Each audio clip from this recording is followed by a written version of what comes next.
Gepleyer Azatlyk Radiosu. Akşamınız hayırlı olsun hormatly radio dinleyijiler. Şuun 2016-njy ýylyň 25-nji maý hepdeniň çarşembe güni habarlar gündeliginde Pragadaky studiýadan men Gödel Hudaýberdi alyp barýaryn.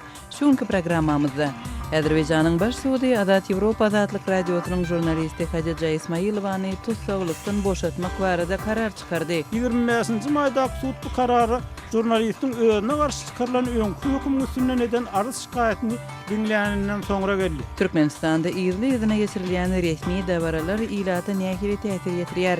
Ol çağaları üýşürüp ýa-da ol geplerimize ýaşylary üýşürüp onun bir topar idara işgärlerini işten goýup o ýerde onuň aly etmek hökman dälmi kädiýän. Türkmen resmiýetleri paýtagtyň gün saýyn abadanlaşýanlygyny aýdýar, halkara guramalary Aşgabaty ýaşamaga iň amatsyz şäherleriň arasynda ýarlar. Bu arada ýaşaýjylar nähili pikirde. Şu wagtda bolup geçýän natlar köp adamlary, gün müňlerçe adam şerge zanetdi. Şun biz bu we beýleki temalarda jekmejek durup geçerit. Programmamyzyň esasy bölegine başlamazdan ozal täzelikler bilen tanyşyp bolun.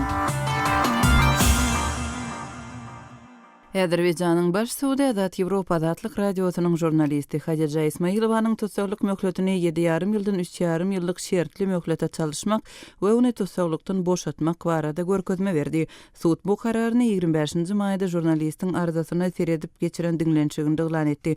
Ismailow 2014-nji ýylyň dekabr aýynda tutsag edilipdi we 2015-nji ýylyň sentýabr aýynda salgytdan gaçmakda we hilegerlikde aýplanyp türme höküm edilipdi. Günbatar hökümetleri we medeniýet azatlygyny goraýan halkara toparlary Ismailowanyň boşadylmagyna çağırış edipdiler. Munyň öňü tirasynda Hadija Ismailowanyň ejesi Elmira Ismailowa gyzynyň boşadylmagyna umyt baglaýanlygyny we onuň doglan gününe taýýarlyk görýänligini jurnalistler aýtdy. Adgenime hazırlaşıram, hem de 27-nji maýda hökümeti degişli bolmadyk guramalar 40 sany şäherde ýürüýüş geçirip Ismailowanyň doglan gününi bellemegi planlaşdyrýarlar. Ukrainanyň prezidenti Petro Poroshenko orsiýetde tutsaglykda saklanan Ukrainaly pilot Nadya Savchenkony alyp baran uçaryň Kiýewde gonanlygyny aýtdy. Munyň öňü tirasynda Savchenkonyň tutsag çalyşygynda boşadylanlygy we Kiýewe barýan uçara münenligi habar berilipdi. Orsiýetiň RT telekompaniýasynyň adagdalmadyk çeşme atalygylanyp 25-nji maýda habar bermegine görä Savchenko bilen çalyşylan iki orsiýetli tutsag hem boşadylyp Moskwa barýan uçara mündürilipdir. Munyň öňü tirasynda orsiýetlileriň biriniň Lawçysa Oksana Sokolovskaya mende bar bolan resmi bolmadyk maglumat şuň günä geçişiň we çalyşyň boljakdygyny görkezýär diýip habar beripdi. Orsiýet mart aýynda Savchenkony gündöwür Ukrainada iki orsiýetli jurnalistiň ölümine gatnaşmakda günäli tapyp, ony 22 ýyllyk türme tutsaglygyna höküm edipdi. Pilot aýplamalary ret etdi we özüniň ugrulanyp orsiýete bir kanun alınıp barlanlygyny aýtdy. Ukraina orsiýetiň ekraýaty Aleksandr Aleksandrowy we Yevgeniy Yerofeýew gündöwür Ukrainada orsiýetçi separatistler bilen bilelikde söwüşlere gatnaşmagy sebäpli 14 ýyllyk türme tutsaglygyna höküm edipdi. Owganistanyň paýtagty Kabul'un günbatarynda suwdyň işgärlerini alyp barýan awtologa janyny geçen hüjümçi tarapyndan amalaşylan hüjümde 11 adam wepat boldy we 4 adam yaralandy. İçeri işler ministrliginiň medeniýet wekili Najib Danişiň aýtmagyna görä, hüjümçi partlaýjy ferişteli keltekçesini awtologyň deňinde geçen wagtynda 25-nji maýda ýerden adamlaryň köp bolan pursadynda partladypdyr. Partlamada suwdyň işgärleri we yerli ýaşaýjylar helak bolupdyr. Taliban hüjümüň jogapkärçiligini öz üstüne aldy. Bu partlama Birleşen Ştatlaryň sürüjüsiz uçarynyň hüjüminde öldürilen Molla Ahtar Mansuryň ýerine guramanyň täze lideriniň saýlanmagy baradaky habaryň iýiz ýanyna gabat geldi. Qazaqstanyň medeniýet we sport boýunça ministri özüniň Qırgızstan we onuň durnuksuz täze taryhy barada aýdan we goňşy ýurtda gahar gazap döreden sözleri üçin ötünç sorady. Arstanbek Muhammedulynyň sözleri media maglumatlarynda ýalňyş ulanyldy we ministr düşünşmezlik üçin ötünç soraýar diýip Qazaqstanyň medeniýet we sport ministrligi 25-nji maýda aýtdy. Munyň öňü tirasynda 24-nji maýda Qırgızstanyň daşary işler ministrligi Qazaqstanyň Bişkekdäki elçisi Erbol Ahmet Aytmatyby çağırıp oňa Muhammedulynyň çykyşy barada protest hatyny goşurdy. Muhammeduly 23-nji maýda Astananyň ýaşaýjylary bilen duşugynda ýaş kyrgyz gyýdlarynyň Moskwada jemgyýetçilik hajatxanalaryny araslaýanlygyny görenimde ýüregim agyrýar diýip Kyrgyzstanyň hökümete garşy 2 sany öwrülşigi baştan geçirip 2005-nji we 2010-njy ýyllarda prezidentleri agdarandygy sebäpli ykdysady kynçylyklara tedewar bolýanlygyny belledi. Kazak resmiýetiniň Kazakstanyň polisiýasynyň ýer reformasyna garşy protest bildirenlere zor görkezmeginiň ýanydan bu çykyşy Kazakstanda we Kyrgyzstanda hem berk tanqid edildi.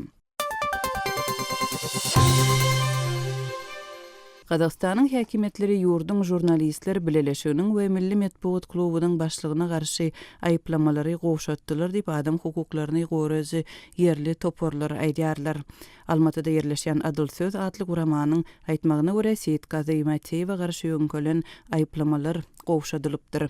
Hormatly radio dinleýijiler, siz günüň we tagydyň käbir täzelikleri bilen tanyş bolduňyz. Biz gepleşigimizi dowam etdirýäris. Gepleýär Azatlyk radiosy habarlar gündeligimizde başlaýarys. Azerbaýjanyň baş suwdy Azat Ýewropa Azatlyk radiosynyň jurnalisti Hadija Ismailowanyň tutsaklyk möhletini 7,5 ýyldan 3,5 ýyllyk şertli möhlete çalyşmak we ony tutsaklykdan boşatmak barada görkezme berdi. Suwd bu kararyny 25-nji maýda jurnalistiň arş şikaýatyna seredip geçiren dinlenşiginde elan etdi. 2014-nji ýylyň dekabr aýynda tutsak edilip salgytdan gaçmakda we beýsarpaçylykda aýplanyp 2015-nji ýylda türme edilen Hadija Ismailowanyň işi boýunça soňky täzelikleri kärdeşim Ýowşan Anny Gurbandan dinläli. Azerbaýjanyň ýokary suwdy Azatlyk we Azat Ýewropa radiosynyň jurnalisti Hadija Ismailowanyň türmeden boşadylmagyny buyurdy. Ýagny onuň 7,5 ýyllyk türme möhleti gysgaldyryp, şertli 3,5 ýyl tutsaklyga getirildi. 25-nji maýda suwd bu karary jurnalistiň özüne garşy çykarylan öňkü höküm üstünden eden arz şikaýatyny dinleýäninden soňra geldi. Bu Hatice üçin ähli jurnalistler we beýleki ýerlerdäki söz azatlygy üçin beýik günnep Azat Ýewropa we Azatlyk radiosynyň baş redaktory Nenat Pejç aýtdy. Biz Hatijanyň we onuň başgalasynyň begenjini özleri bilen bilelikde begenýär we onuň öz iş ornuny gaýdyp gelmegine sabyrsyz garaşýar diýip ol sözüniň üstüne ýetirdi. Hadija Ismailowa 2014-nji ýylyň dekabryna tutsak edildi we 2015-nji ýylyň sentýabryna salgytdan gaçmak, beýsarpaçylyk aýyplamalaryna günäl tapylyp türme tutsaklygyna höküm edildi. Emma günwatar hökümetleri we halkara metod azatlyk toparlary onuň azat edilmegine çağırdylar. Bu aýyplamalar köpler Azerbaýjanyň prezidenti Ilham Aliýewiň başgalasynyň korrupsiýa bilen iltesi barada ýazan derňew makalalar üçin baýrak alan jurnalistden ağır alış hasaplady.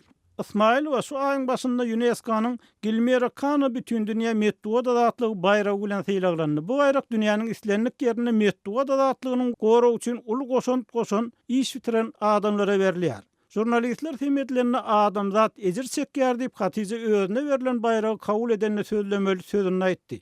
Ýagny bu sözler jurnalistiň dawara gatnaşan we gaýrynyň baýragyny kabul eden ejesi Elvira Ismailowa 3-nji maýda Helsinki'de eden çykyşyny aýtdy. Şu sebäpden käbir adamlar jurnalistleriň öldürilmegine adamzada garşy jinayet hasaplaýar. Men şugun bir ýere ýygnananlardan meniň işimi we batyrlygymy öwmeli oňa derek her biriňizden özüňizi metod azatlygy we adalet uğruna edip biljek işiňde bagyşlamagy soraýaryn diýip Hatijanyň ejesiniň üstü bilen halkara jemgyýetçiligine ýetiren sözüni aýdyldy.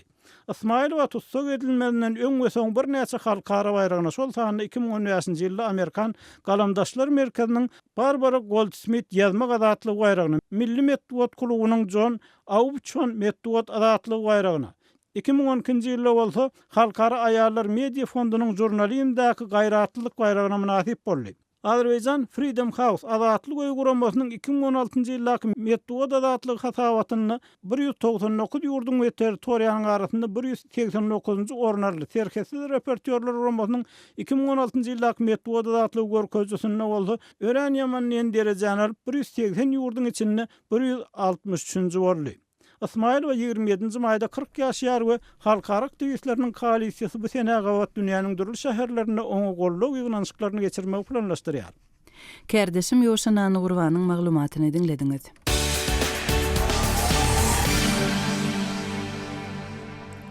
Owganistanyň Taliban topary özüniň täze ýol başçysynyň bellenenligini elan etdi. Habar berilişine görä, Guramanyň öňkü lideri Molla Ahtar Mansur Birleşen Ştatlaryň sürüjüsiz uçurynyň amala aşyran Howa darwasynda öldürilipdir. Taliban 25-nji maýda ýaýradan beýannamasynda Mansur'un ölümini tasdiklady we onuň orunbasarlarynyň biri Molla Haybatullah Ahunzadanyň täze lider boljakdygyny habar berdi.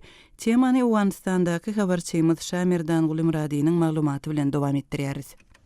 Taliban hareketi şu gün 25-nji maýda bir beýannama arkaly Molla Mansur'un ölümini ikrar etdi. Talib toparının täze lideriniň bellenendigini jar etdi. Beýannamada ma'lum edilişine göre Molla Haybatullah Ahunzada Talib toparının täze ýol başçysy saýlanypdyr. Onun orunbasarlygyna Haqqani toparının lideri Sirajiddin Haqqani, Talib toparının öňkü emiri Molla Omaryň ogly Molla Yaqub bellenipdir. Beýannamada Talib militanlarynyň Awganistanda öz hüjümüne dowam etdirjekdigi bildirilýär. Talib toparının täze lideriniň bellenmegine Awgan hökümeti reaksiýa bildirdi. Awganistanyň prezident idarasynyň matbuat wekili Dawahan Minapalyň aýtmagyna görä, Talibanyň lideriniň üýtgemeginiň ähmiýeti ýokdur. Jeňçiler parahaçylyk prosesini kabul etmelidir. Awgan halkyny terror etmekden olar el çekmelidir. Bolmasa Talib söwüşçilerine garşy göreş dowam eder. Awgan güýçleri jeňçileri ýok etmäge kararlydyr diýip sözçi aýtdy. طالب پالیسی او په سیاست کې تغیر راځي نه د سوریه ته تمایل ښکار کوي د افغانستان خلکو د وژنې Awganistanda parahaçylyk boýunça ýokary geňeşem jeňçileri ilalaşyga çagyrdy. Parahaçylyk boýunça ýokary geňeşiň orunbasary Mevlevi Ataullah Selim'in Azatlyk radiosyna aýdyşyça uruş meseleläriniň çözgüde däldir. Taliban parahaçylyk gepleşiklerine gatnaşmalydyr. Talibanyň täze lideri Awganara ilalaşygyna üns berer diýip umyt bildirýär. Parahaçylyk prosesine gatnaşmagyny Talibandan haýyş edýär diýip Selim aýtdy. تمام طالبان خواست ما است که جنگ راه حل نیست. از هم خواهش میکنیم که تفاهم بین افغانستان به این خاتمه بده. Emma Talib toparının täze ýol başçysynyň Awgan hökümeti bilen alalaşyga razy bolmajakdygyny bilermenler aýdýar. Talib söwüşçileriniň Awganistanda öz hüjümini güýçlendirjekdigini olar öňe sürýär. Siyasi sinçi Ahmet Seydi'nin Azatlyk radiosyna aýdyşyna garanda Molla Haybatullah Talib toparının lideri saýlanmagy bilen bu toparyň ýaragylary Awganistanda öz hüjümini artdyrar. Talibanyň söwüş hareketlerini Sirajiddin Haqqani bilen Molla Zakir ýolbaşçylyk edýär. Molla Omaryň ogly Molla Yaqub Awganistanda parahaçylygyň ornaşmagyna tarapdardyr. Ýöne onuň Talib toparynyň geňeşinde kän täsiri ýokdur. Molla Haybatullah Ahunzadanyň Talib toparyna ýolbaşçy bellenmegen sembolikdir. Talibanyň o böýleki ekstremist toparlaryň arkasynda goňşy ýurdun razwitke gullygy bardyr diýip Seydi belledi. مولوی هیبت الله یک پست تشریفاتی خواهد که به زودی حملات و انفجار و انتحار زیادتر خواهد شد. Şol bir wagtyň özünde şu gün Kabulda jeňçiler terroristlik hüjümi amala aşyrdy. Onuň netijesinde 11 adam helak boldy. Ençeme insan yaralandy. Janyny geçen terroristlik hüjüm Awganistanyň hukuk goraýjy idarasynyň işgärleriniň ulagyna gönükdirilipdir. Mundan 2 hepde tuwerek öň Talibanyň 6 agzasy Kabulda asylypdy. Ölüm cezasyna hökm edilenleriň arynyň alınjakdygyny Taliban elan edipdi. Şu günkü hüjümüň jogapkärçiligini Taliban öz üstüne aldy. Janyny geçen bomba hüjüminde kadylaryň we prokurorlaryň öldürilendigini ma'lum etdi. Şaýmyrdan Gulimradi, Kabuldan Azatlyk radiosu. Azatlyk radiosynyň täzeliklerini, makalalaryny, video ýazgylaryny we foto seriýlerini Twitter we Facebook sosial ulanlaryndan hem iderläp bilersiňiz. Salymyz Azatlyk radiosu. Gepleýär Azatlyk radiosu. Hormatly radio dinleýijileri, siz habarlar gündeligimizi dinleýärsiňiz. Türkmenistan 2017-nji ýylda geçiriljek Aziýa oýunlaryny çenli gün sanaýar. Ýörite çäreler geçirilýär. Şeýle çäreleriň biri atly ýöriş 5-nji maýda başlanyp ençeme şäherleriň üstünden geçdi. Bu ýagdaýyň yerli ilatyň durmuşyna hem öz täsirini ýetirýänligi habar berilýär. Gelin bu arada kärdeşim Sähranyň Türkmenistanly ýazyjy Aman Murat Bogaýew bilen geçiren söhbetdeşligini dinläýär.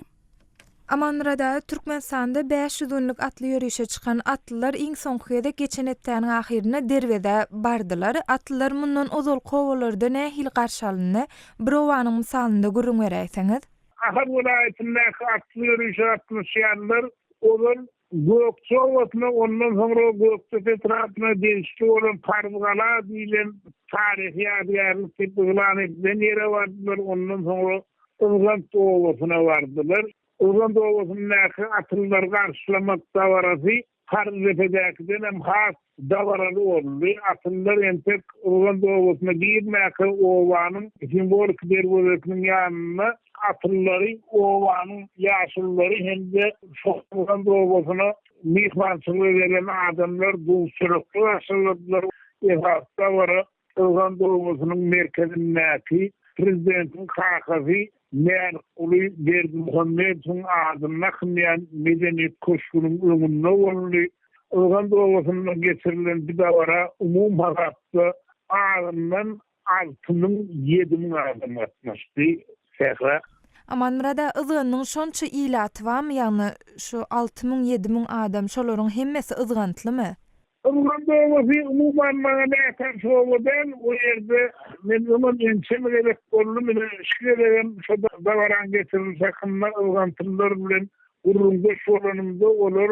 Gelen mihmanlaryň owa ilatynyň sanyny hak köp bolanlygyny aýtdylar. Ýani ızgantyň ölümine aýdan 3.000 çowara adam ýaşaýan bolsa 4.000 ýakyn adamyň welaýatyň dürli etraplaryndan, şäherlerinden gelen mihmanlar durum aýtdylar. Aman radan bu ýagdaý şu ızgantda geçirilen çäre dawara ızgantlylaryň durmuşyna nähil täsir etdiripdir?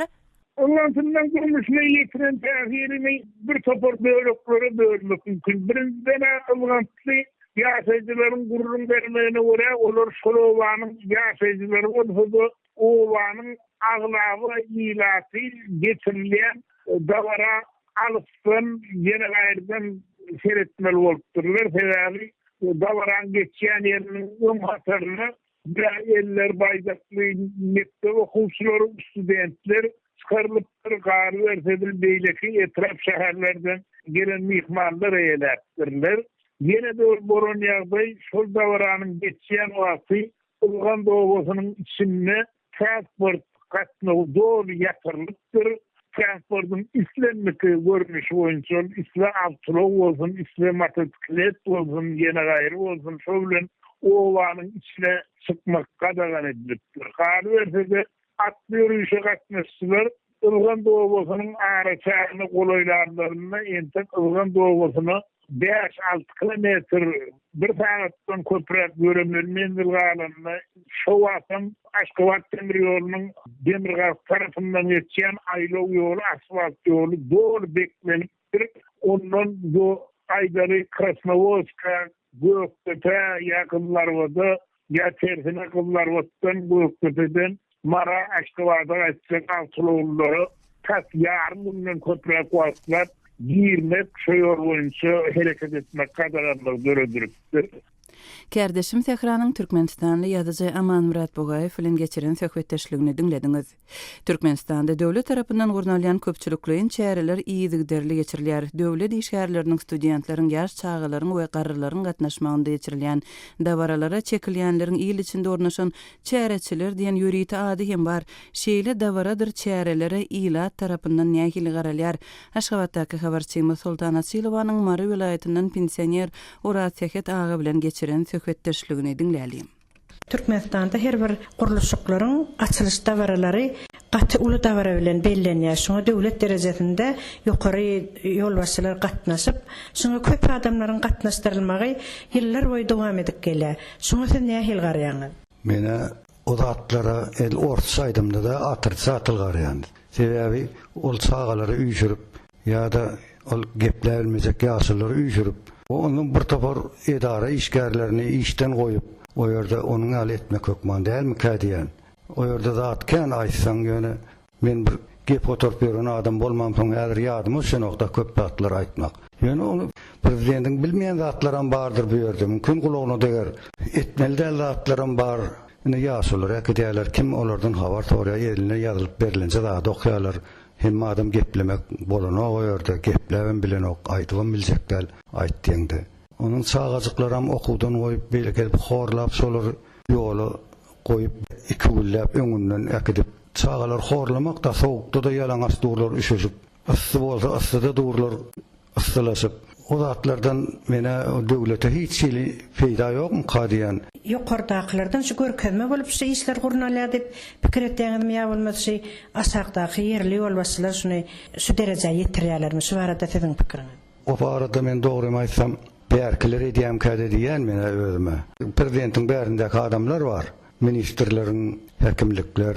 Şolar edýän käde prezident bilýänim däl bolmagy mümkin, şonuň gal boljagyny, şonuň gal ediljegini. Ýöne mene prezidente de ýarayam kadiýan ol görýär gelende näçe adam ýolda durunny, näçe çağalaryň durunny. Ol hiç gaýda şonuň höweti bile barany galarym.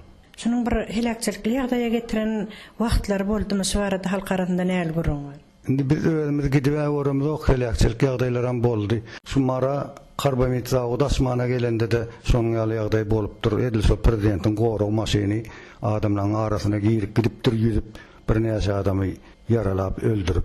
Şonuň ýaly gurrun eşitdik o. Gören adamlar aýda gurrun berýärdi. Indi şu ena talar şoňa nälik garýan has öz sagalarynyň şular ýaly ýola çykarylmagyny, şular ýaly bir wagt alnyp gidilmegine, şoňa helakçylykly ýagdaýlaryň bolýanyny ena talar nähil garýar o ýerlerinde, ýyl arasynda.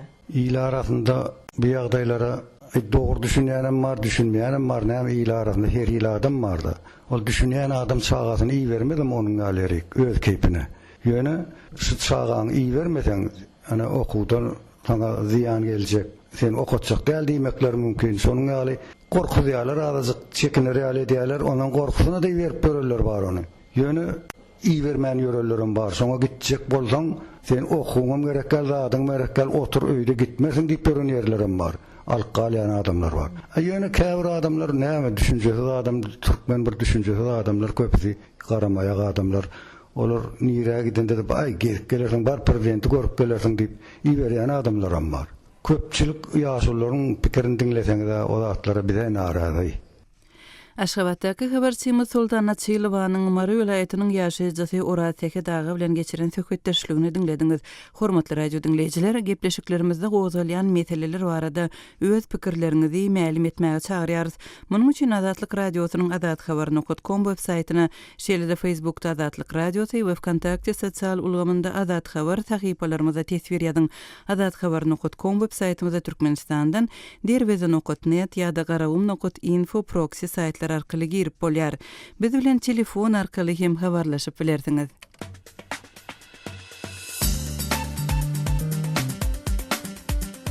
Hormatly radio dinleyijiler, Azatlyk radiosy bilen telefon arkaly habarlaşmak isteseňiz biziň Moskvadaky telefon nomerimize jaň ediň. Nomerimiz 7-926-236-04-55. Jaň edeningizde size awtomatik görnüşde gysga bildiriş eşitdiriler. Ondan soň siz öz meseleňizi mälim edip bilersiňiz. Size jaň etmegimizi isteseňiz hökman öz telefon nomeriňizi aýdyň. Biz gysga wagtda siz bilen habarlaşarys. Azatlyk radiosynyň telefon nomeri 7-926-236-04-55. Şu nomere SMS hem ýollap bolýar. Azatlyk radiosy siziň jaňlaryňyza garaşýar.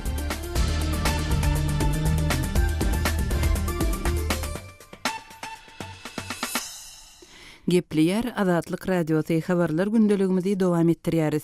25-nji may Aşgabat şäheriniň güni. Soňky ýyllarda uly gurulşyk meýdanyny örlen Türkmenistanyň paýtagtynyň gün-günden gözelleşýänligini yerli media serişdeleri ýygyderli habar berýärler. Şol bir wagtyň özünde de halkara Mercer kompaniýasynyň ekspertleriniň gelen netijelerine görä Aşgabat ýaşamagy iň amatsyz şäherleriň 33-üniň içinde 23-nji orun alypdyr. Eýsem Türkmen paýtagtyna yerli ýaşaýjylaryň gözü bilen seredilende Aşgabatda soňky 10 ýyllyklarda nähili özgörüşlikler boldy we olar ilata nähili getirdi. Azatlyk radiosy bu arada pikir sorap, häzir ortaýetde ýaşaýan Aşgabatly Ak Muhammed Bayhanow bilen söhbetdeş boldy. Kardeşim Ýowşan Annurwanyň geçiren söhbetdeşligini dinläli. Ak Muhammed ağa halkara Mercer kompaniýasynyň ekspertleriniň gelen netijelerine görä Aşgabat ýaşamagy iň amatsyz şäherleriň 33-üniň içinde 23-nji orun alypdyr. Emma türkmen häkimetler Aşgabaty awadanlaşdyrmak üçin milliardlap dollar harçlanýanyny aýdýarlar. Siz Aşgabatly hökmüni aýtsaňyz, türkmen paýtagtynda soňky ýyllarda nähili özgörüşlikler boldy? 73-nji ýyldan bäri men Aşgabatda ýaşap ýördüm, täze çykýançam. Niýazyň döwrüne gurulyp başlanan deskalaryň jyda çenden aşa bakaty gymmat boldy. Bu deskalaryň başyna maramar öpüp o bir näçesi gymmatladyp peýda şunun gurdular. Soňam käbir ýerlerde aşawatda gurulýan jaýlar bir tejribeli adamlaryň edýän işini meňdiýär. Çünki tejribeli adam iş edende o taýda ilki jaý gurmandan ýöňünçe bir kanalizasiýa, o ýerleri elektrik enjamlaryny geçirip jaýlaryň gerek elektrik kuwatlygyna gerek kabelleri geçirip beýleki rahatlary ulandan suglary kanalizasiýa getirmek üçin turbalary şolaň hasabyny edip we oňoýlulygyny hasap edip şäheriň haýsyetine guruldy oňoýlu boljak. Suratlar göýdeginde tutulman ýöne ondan mundan gurulyp bir tüýkiden pul ýagamak üçin biznes etmek üçin edilýän işler şoň üçin köp ýerler oňoýsuz, köşeleri taýýar däl. Ak Muhammed agany şu şäherde bolan özgörüşlükler, guruluşlar, awadanlaşdyryş işleri şu ilatyň oňaýly, amatly ýaşamak ýagdaýyna nähil täsir ýetirdi? Bu ýerde oňaýlylyk köpmi ýa oňaýsızlyk köpmi? Şoňa nähil baha berýäňiz? Siz bir ýaşaýjy tökmünde, öňki ýaşaýjy tökmünde şäherin. Aşgabat bolup geçen bu edilýän işleň hemmeti halka gapma garşy bir boýlan bir bähwitdäl ýa-da bir ýaşaýyş şaýyny gop bermekdäl halkma gapma garşy boýlan zulüm boldy. Şeýatdan köp şokurlayan deskalaryň proýekti şeýatdan köp adamlar öýsüz ýogdarsyz galdy. Olaryň öýleri ýykyldy, ýykylan öýleri derek kompensasiýa berilmedi, olara ýa kwartira berilmedi. Köp aşawatda bolup geçen natlar köp adamlary 100 miňlerçe adam serge zanetdi. Alyp görün birinci may pasiýology, näçe köne pasiýolog ýok, berdeňi pasiýolog ýok. Daja şäheriň içindäki 7-nji mart raýonyny hiçsi baryny ýykdylar. Köşüň bir bölegi ýykyp gitrokan bir bölegi ýykdylar.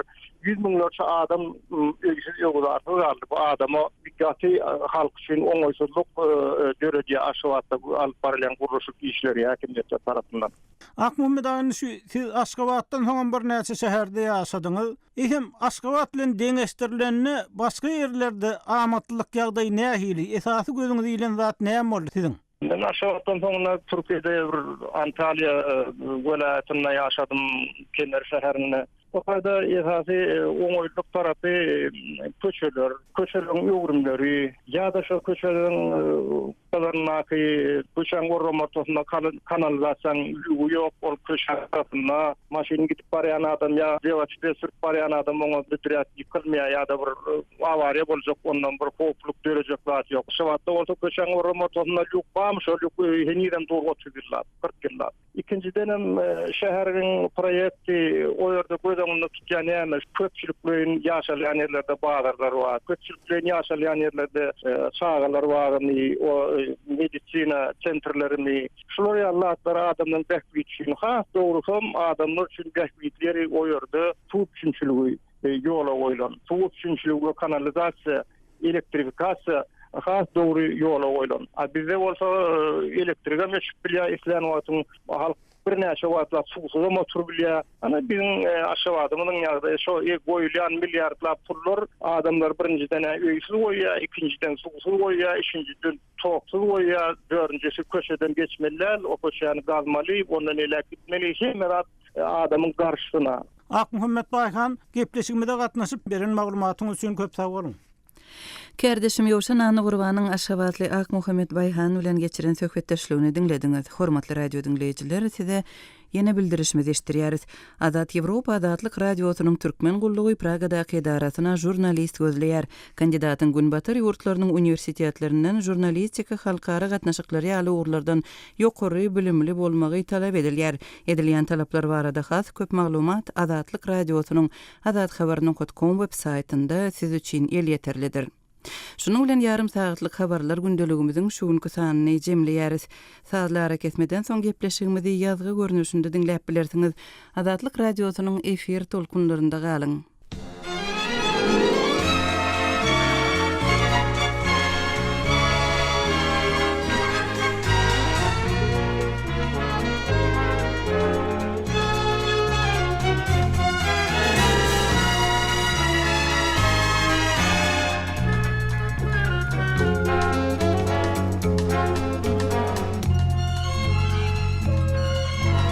Dostum gel toy bugün, yaxşıdan yaxşı, oğa